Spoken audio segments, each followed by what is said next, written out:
రాగమాలికలో ఇదే మొదటిసారి ప్రదర్శనగా ఇవ్వడం కాబట్టి ఒక్కసారి మీ చప్పట్లతో వారిని ఆశీర్వదించవలసిందిగా ప్రార్థిస్తున్నాం. మనస వాచ మనసిస్తే మరి ఏం రాసిస్తారో చెప్తారు ఆయన.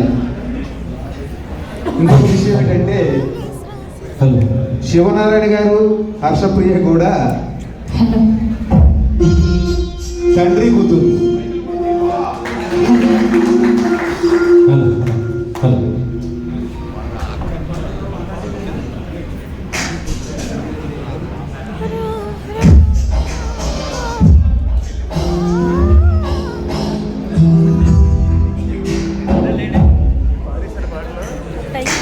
ఫోటో